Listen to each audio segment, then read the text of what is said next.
I create dark, extreme horror stories, and for just $1, you can help me keep the horror alive. It's like buying me a terrifying cup of coffee to fuel the next gruesome tale. If you'd like to support, please consider donating. My PayPal link is in the description. Due to YouTube guidelines, it's difficult to create R-rated content, so I kindly request you to join me on Patreon for just $1. It started with a headache, just a dull throb at first, the kind of pain that most people ignore. I'd pop a pill, close my eyes for a minute, and hope it would go away. But it didn't. The throbbing grew sharper, more insistent, as though something inside my skull was scraping against bone. I thought I was losing my mind. I was wrong. The first blackout came a week later. I woke up in my apartment, sprawled on the floor, the taste of copper in my mouth. I was disoriented, my limbs heavy, and my head pounded so violently that I thought it might split open. When I finally dragged myself to the bathroom, I saw blood smeared across my lips and chin, staining the white of my shirt. My hands trembled as I turned on the sink. Watching the red swirl down the drain, where had it come from? I couldn't remember. I couldn't remember anything. The next few days passed in a haze. The headaches became more frequent, more unbearable, and the blackouts longer. I tried to tell myself it was stress, that I just needed to sleep more, but deep down, I knew something was horribly wrong. I felt invaded, like a foreign presence was moving beneath my skin, crawling through my veins. My hands started shaking uncontrollably, my fingers curling into grotesque claws when I wasn't paying attention, like my body wasn't my own anymore. I visited a doctor, but they found nothing. Clean bill of health, they said. I wasn't crazy. I could see the concern in their eyes, hear the unspoken questions in their silence, but they had no answers for me. The headaches, the blackouts, the blood, I was on my own. Then came the night that changed everything. I woke up in an unfamiliar room. My head was pounding, and my vision blurred as I struggled to make sense of my surroundings. Dim light flickered from a cracked bulb above me, casting eerie shadows along the walls. I wasn't alone. There were bodies, 2 of them lying still in a pool of blood, the metallic stench of it hitched, panic rising as I realized my hands were stained red, sticky with fresh blood. What happened? I whispered to no one, my mind raced, trying to piece together the fragments of memory. I had no idea how I'd gotten here, no recollection of the hours that had passed. I looked down at the bodies, my stomach churning. Both victims, a man and a woman, were brutally mutilated, their limbs twisted at unnatural angles, throats torn open. The sight made me gag, bile rising in my throat. I stumbled back, my legs shaky, and caught my reflection in a cracked mirror across the room. My face looked foreign, wild eyes, skin pale and gaunt, streaked with blood. But it was my expression that terrified me the most. There was something in my eyes, something not me, and then, I heard it, a voice. No, not a voice, more like a whisper, slithering in the back of my mind. Faint, distorted, but undeniably there. It wasn't mine.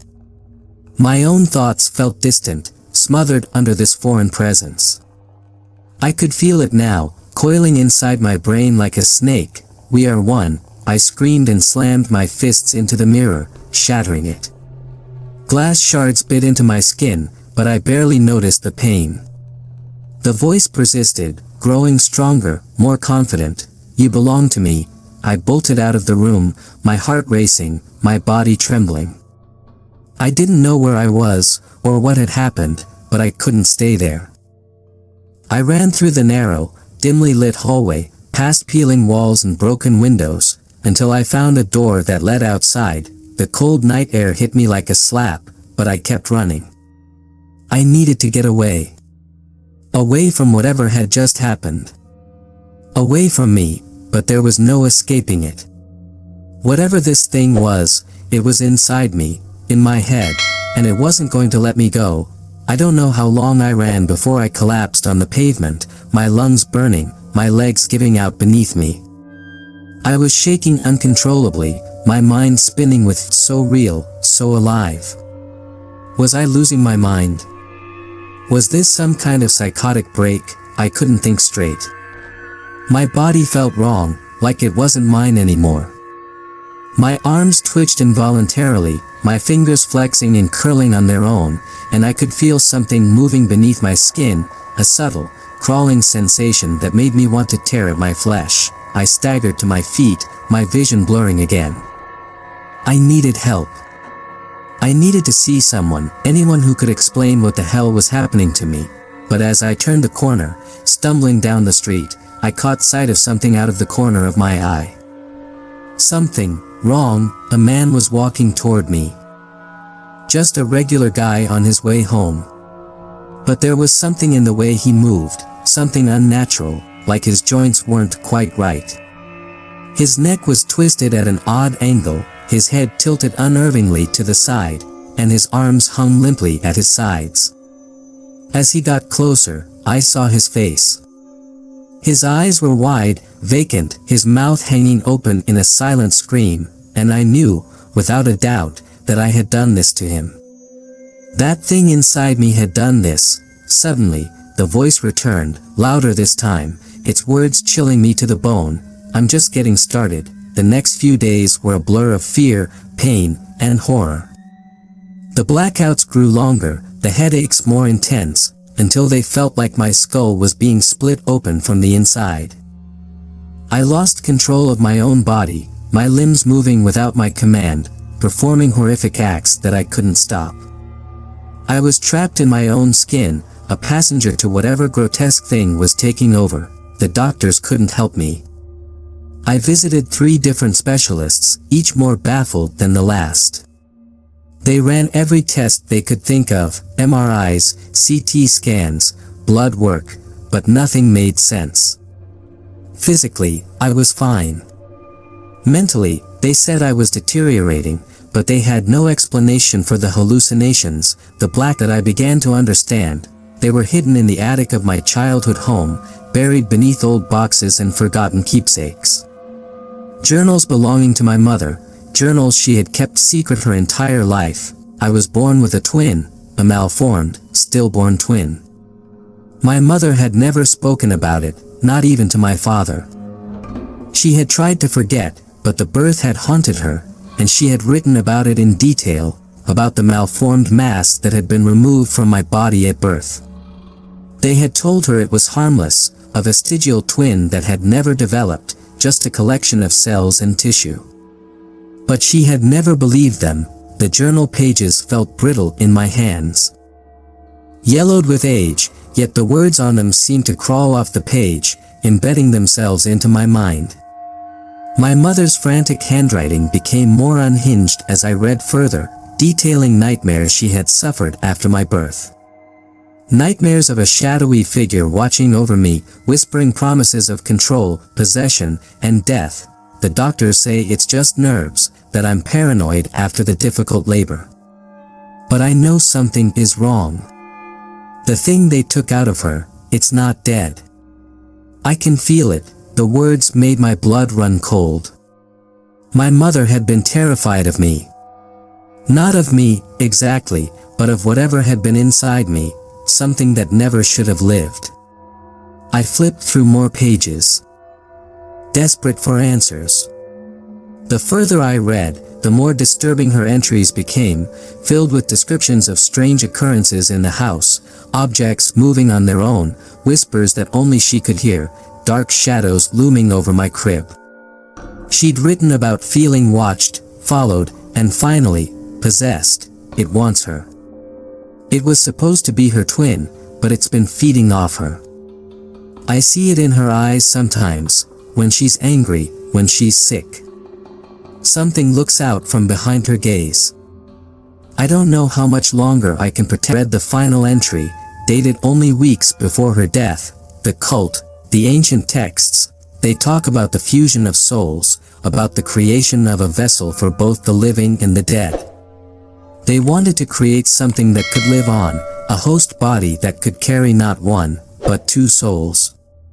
They thought it would make her stronger. But it's killing her from the inside. I can't save her. God help us all, the cult. The failed twin. The possession, it all made sense now. Whatever they had done to me, whatever dark ritual they had performed when I was born, it had trapped that thing inside my body, feeding on me, waiting to take control, and now, after all these years. It was awake. I stood in front of the mirror, staring into my reflection.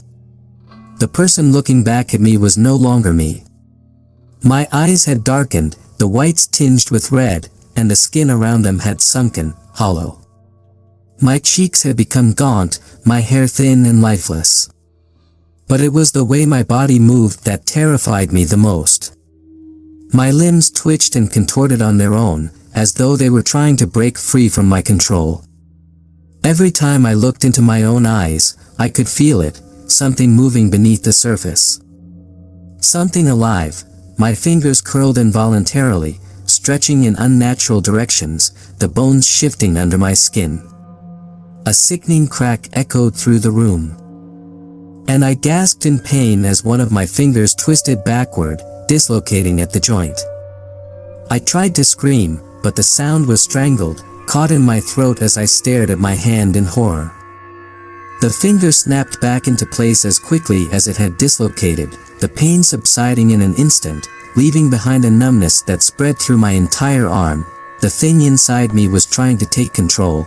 I watched in growing terror as my own body moved against my will, my reflection showing grotesque, jerky movements, like a puppet being manipulated by back arched unnaturally, the muscles in my spine contorting, pulling at my flesh. I tried to fight it, to regain control, but the more I struggled, the stronger it became. Then, the voice returned. "You are nothing but a shell," it whispered from somewhere deep inside my mind, echoing in the recesses of my thoughts, filling me with an overwhelming sense of dread. My vision blurred again, and I could feel my consciousness slipping away, dragged into a dark, suffocating void where I was no longer in control. I woke up covered in blood. It had happened again, another blackout, another horrifying scene awaiting me. But this time, I wasn't alone. There was someone else in the room. A man, lying on the floor. His chest was torn open, ribs splayed like the fingers of some monstrous hand, his organs spilled across the floor in a grotesque display of violence. I staggered backward, the sight of it almost too much to process. My hands were shaking, slick with blood. My clothes were soaked in it. I could feel it drying on my skin, crusting around my fingernails. I could still feel the warmth of it. This was beyond anything I had ever imagined. This wasn't just possession, this was mutilation. A part of me knew that the thing inside me was reveling in the carnage, feeding off the violence it was committing with my own hands. My body had become a weapon, and I had no way to stop it. I ran out of the house, my vision swimming, my mind reeling from the horror of what I had just done. Or rather, what it had done. The voice slithered into my thoughts again, smug and cruel. "You can't fight me." The changes to my body were becoming more grotesque by the day. I could feel it growing inside me, its influence warping my very flesh. My limbs were no longer my own, they twisted and contorted at will, muscles spasming and bones cracking under the strain. My skin had started to peel in places, revealing raw, now, a gnawing agony that never ceased, but somehow, I knew it was only the beginning. I didn't dare go back to the doctors. They would never understand. They would lock me away, sedate me, but they wouldn't be able to stop what was happening. No one could. I was beyond saving. The thing inside me was growing stronger with each passing day. It whispered to me, coaxing me to give in, to let it take full control. And as much as I tried to resist, I could feel myself slipping, losing my grip on reality, on my own body. I wasn't sure how much longer I could hold on. I spent most of my time locked in my apartment, avoiding the outside world. Every time I left, I woke up somewhere else. Drenched in blood, with no memory of what had happened. It was safer this way, for everyone, but even in isolation, the terror never stopped. At night, I could feel it crawling beneath my skin, like worms burrowing through my flesh. My muscles twitched uncontrollably, my limbs jerking violently as though they were trying to tear themselves free. I would wake up in the middle of the night, gasping for air, my body twisted into grotesque, unnatural positions. My joints would crack and pop as I tried to move, the pain unbearable. But no matter how much I screamed, no one could hear me. No one could save me, the thing inside me was taking over. Slowly but surely, it was wearing me down. Breaking me apart piece by piece. My body was no longer mine, it was its. It was during one of these sleepless nights that I decided to confront it. I had no other choice.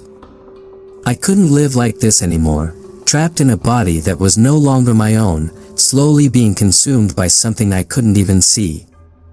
I needed answers. I needed to understand what it was, and how to stop it. I sat in front of the mirror again, staring into my reflection. My face was gaunt, hollowed, my eyes sunken and red-rimmed. My skin had taken on patches of it peeling away, revealing raw, oozing flesh beneath. I looked more like a corpse than a living person, but I wasn't afraid anymore. "Show yourself," I whispered, my voice trembling. For a moment, nothing happened. The room was silent, the only sound the faint buzz of the light bulb above me. I stared into my own eyes, waiting, hoping that I hadn't gone completely mad, and then, slowly, my reflection began to change. The skin on my face seemed to ripple, as though something was moving beneath the surface. My features contorted, twisting into something grotesque, inhuman. My eyes darkened, the irises turning black, and my mouth stretched into a wide, unnatural grin. "There you are." The voice hissed, but this time it wasn't just in my head, it was coming from me, from my own lips. I stared in horror as my reflection moved on its own, my body no longer under my control. The thing inside me had taken over completely, using my own face to mock me. You're not real," I whispered, my voice barely audible. "I'm more real than you'll ever be," it snarled. "You're just a shell. A vessel. I've always been here, waiting, watching. And now, I'm in control." My reflection grinned wider, its teeth sharp, blood-stained. "You can't stop me." "No one can." I tried to scream, but the sound died in my throat as the pain hit me, sharp, unbearable pain, like knives stabbing into my brain. I doubled over, clutching my head, but it didn't stop. The thing inside me was tearing me apart, ripping my mind to shreds. The pain was relentless, an excruciating sensation that seemed to tear my mind apart piece by piece. It was as if 1,000 jagged claws were digging into my brain, shredding every thought, every memory, until I could no longer distinguish what was real from what was imagined. I couldn't breathe, couldn't think, there was only the pain, and it had control now. I could feel it, moving my limbs, twisting my body into grotesque shapes as I lay crumpled on the floor. My joints popped and cracked, my muscles spasming violently as though they were being pulled in directions they were never meant to go. My skin stretched tight over my bones, my fingers elongating unnaturally, the nails turning black and sharp. I could hear the soft squelch of my flesh tearing, feel the warm trickle of blood as it seeped through the cracks in my skin, and yet, through it all, I could still see. I was still aware. I watched, helpless, as my reflection in the mirror contorted further, its twisted grin growing wider, more manic. My eyes had turned completely black now. Dark, empty voids that seemed to swallow everything around them. My face was a mask of terror and pain, but the thing inside me only laughed, its voice echoing in my skull. "This is your true form," it whispered, the words slithering through my thoughts like a serpent. "You were always meant to be mine." "No," I croaked, the word barely a whisper. I won't let you. You already have, it hissed, and I felt a sharp, stabbing pain in my chest, as if something was burrowing deeper inside me. I gasped, clutching at my ribs, but there was nothing to stop it. The thing inside me was spreading, infiltrating every part of me, turning my body into something else, something monstrous. My legs buckled beneath me, and I collapsed onto the floor, my body twitching uncontrollably. I could feel the parasite writhing beneath my skin, its grotesque presence growing stronger with each passing second. My muscles spasmed violently, and I let out a guttural scream as my spine contorted, bending at unnatural angles. I tried to move, to fight it, but my limbs were no longer my own. They twisted and jerked in grotesque motions, driven by the thing that had taken over my body. I became a pain and terror. Time lost all meaning as the thing inside me continued its horrifying transformation.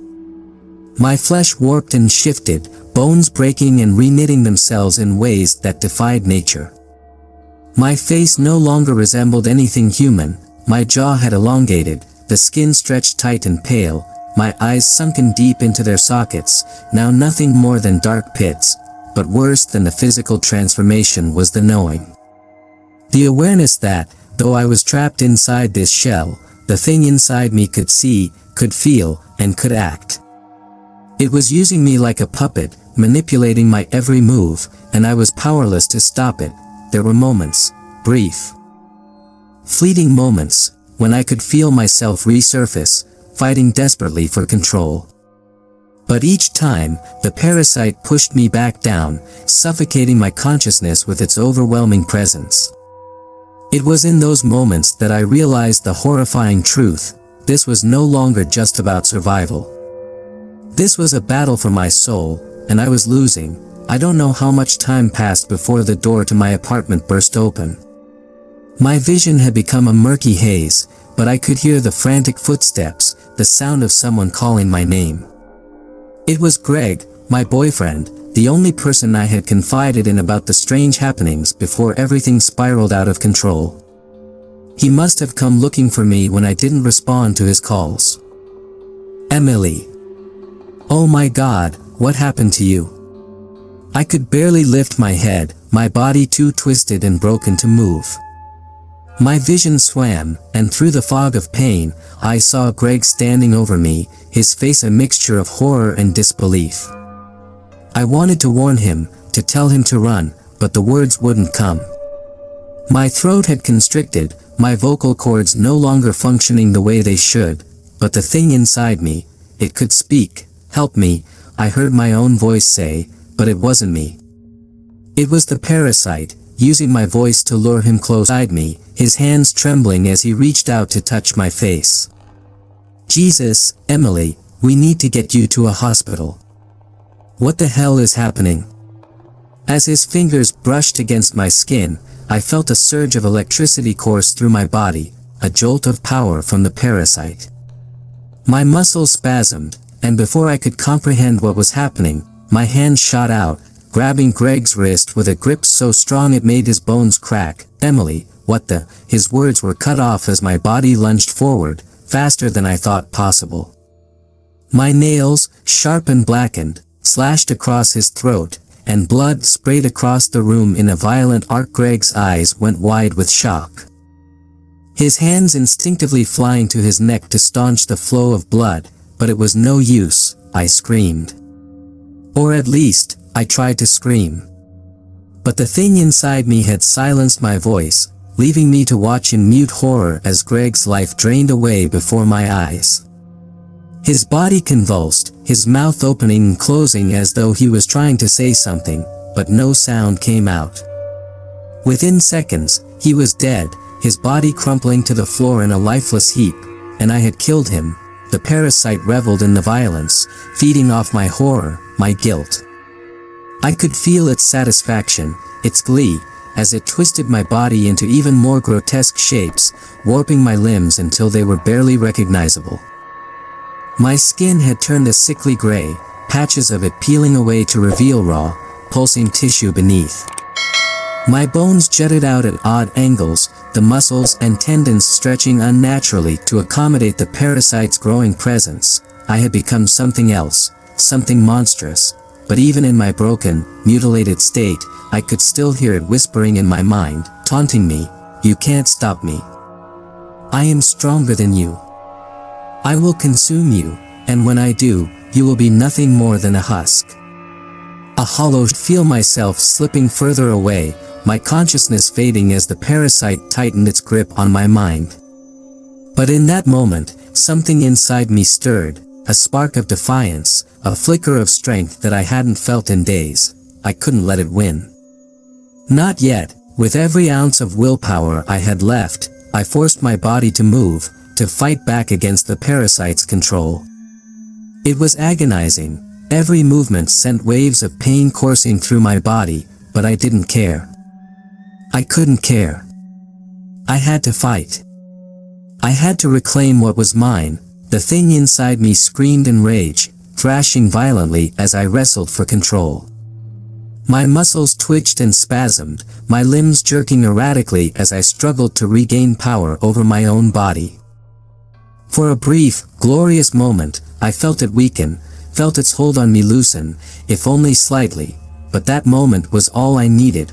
With a guttural cry, I slammed my hand into the mirror, shattering the glass into 1,000 jagged pieces.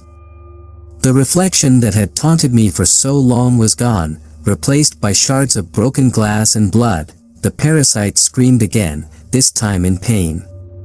It wasn't just my body it had invaded, it was my mind, my soul.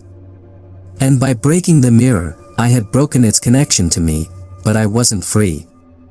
Not yet. The cult. The rituals. The fusion of souls. My mother's journal had mentioned it all, but in my panic and desperation, I had ignored the most important part, how to stop it. The answer lay in the journal. It had to. I crawled across the floor, my body still twitching and jerking as the parasite fought to regain control. Blood dripped from my fingertips, staining the pages as I flipped through them frantically, searching for something anything ended on was smeared with blood, but I could still make out the words, written in my mother's frantic scrawl, "To break the bond, you must confront the creature within. Tear it from the flesh, and in doing so, tear it from the soul. But beware, for the parasite will fight, and the price of freedom may be greater than the horror itself." My breath came in ragged gasps. Tear it from the flesh. How? My body was no longer mine, warped beyond recognition. The parasite was deeply entrenched, its roots spreading through every nerve, every muscle. The idea of tearing it out seemed impossible, yet the alternative, letting it consume me completely, was far worse. I forced myself to stand. My legs wobbling beneath me, my joints crackling like brittle twigs. My reflection in the broken shards of the mirror stared back, a mockery of who I once was. The black eyes, the twisted grin, the gray flesh hanging in strips, it wasn't me, but at the same time, it was. It was what I had become, a grotesque fusion of myself and the thing that had lived inside me since birth. My stomach churned violently, the parasite shifting under my skin. I could feel its rage, its desperation. It knew what I was about to attempt. "You can't stop me, Emily. I am part of you. We are one." I gritted my teeth. Not for long. I grabbed a shard of broken mirror from the floor, its jagged edge gleaming under the dim light. My hand trembled as I brought the glass to my chest, hovering over the spot where I could feel the parasite's twisted pulse, beating just beneath my skin. The thought of slicing into myself, of cutting away my own flesh, was beyond terrifying. But I had no choice. With a scream that echoed through the apartment, I plunged the shard into my skin. The pain was immediate and excruciating, a fiery agony that spread through my chest like wildfire. Blood poured from the wound, hot and slick, coating my hands as I dug deeper, the glass slicing through the pain. I felt it. Movement. The parasite was squirming beneath my fingers, writhing as though trying to escape. "No, you can't. You'll kill us both." It shrieked in my mind, its voice frantic, almost hysterical. "That's the point." I spat through gritted teeth. I dug deeper, my fingers clawing at the writhing mass inside me. It was wet and slick, pulsing like a second heart, its surface covered in small, wriggling tendrils. I could feel it resisting, trying to burrow deeper into my flesh, but I refused to let it win. My vision blurred, the edges of my consciousness fraying as blood loss and pain took their toll, but I kept going. I gripped the parasite with my hand. The slick, fleshy thing squirming between my fingers, and with a primal scream, I pulled. The creature ripped free from my body with a sickening slurping sound, followed by a torrent of blood and tissue. I collapsed to the floor, gasping for air, my chest a gaping wound. The thing in my hand, twisted, malformed, pulsating with life, was no longer inside me. I had torn it free, but it wasn't over yet. The parasite writhed in my grip, its tendrils reaching out, trying to reattach itself. I could feel its desperation, its hunger. It wanted to reclaim me, to burrow back inside and finish what it had started. With what little strength I had left, I hurled the creature against the wall, watching as it splattered against the surface with a wet, sickening thud. It screeched, its body twitching and convulsing as it slowly slid to the floor, leaving behind a trail of dark, oily blood. For a moment, there was silence. The thing lay still, its body a crumpled heap of grotesque flesh. I thought I had won, but then, it began to move again. The parasite's form shifted, its body elongating, stretching, as if trying to reassemble itself. It wasn't dead. Not yet. Panic gripped me as I realized I didn't have the strength to fight it. Barely move, my vision fading in and out as my body bled out onto the floor. The air felt thick, suffocating, and the shadows around me seemed to twist and writhe, as if the room itself was alive, watching, waiting. Then I heard it, a low, guttural growl, echoing from the walls, from the floor, from inside my own mind. The parasite wasn't just a creature. It was something more, something supernatural. Something ancient. Its presence filled the room, a dark, malevolent force that seemed to warp the very fabric of reality around me. I could feel it crawling toward me, even without seeing it, inching closer, its tendrils stretching out, reaching for me. The world around me blurred. My thoughts fragmented, broken by the pain and fear. I had torn it from my body, but its power lingered, its connection to me still intact. It wasn't just in my flesh. It was in my soul, and then I understood. The journal had warned me. The parasite wouldn't stop at my body. It wanted all of me. My mind, my spirit. And even now, as I lay dying, it was still trying to claim me, but I couldn't let it win. Not like this. With the last shred of willpower I had left, I reached out, grabbing another shard of the broken mirror. My hand shook violently, every movement sending fresh waves of pain through my battered body. But I couldn't stop now. I brought the shard to my throat, the cold glass biting into my skin. One quick motion, and it would all be over. The parasite would be trapped in my dying body, unable to complete its takeover. It would die with me, but as I pressed the glass against my throat, a voice whispered in the back of my mind, "You think this will end it? You think you can escape me?" I hesitated, the shard trembling in my hand. "Even in death, Emily, you will never be free of me. I will always be with you." A cold dread washed over me as the reality of the situation set in. Even if I ended my life, the parasite would find a way. It would fall into the minds of others. It would never truly die. I lowered the shard, my hand falling limp to my side. The parasite laughed, a low, cruel sound that echoed in the darkness. I had failed. There was no escape. Not for me, and yet, as my vision faded and the darkness closed in, a strange sense of calm washed over me. Maybe there was no escape, but there was still one thing I could do: resist. I could fight it, even in my final moments, even as my body gave out. I would never let it fully win. My breath slowed, my heartbeat growing faint. The world around me grew darker, colder, but I wasn't afraid anymore. The parasite might take my body, it might take my soul, but it would never take my will. I would fight it, even from the other side, and then, with a final, shuddering breath, I closed my eyes. The darkness swallowed me whole, but somewhere, deep in that darkness, something stirred, a presence, waiting, watching, and as I slipped into oblivion, I couldn't shake the feeling that it was still with me, always with me, the parasite within.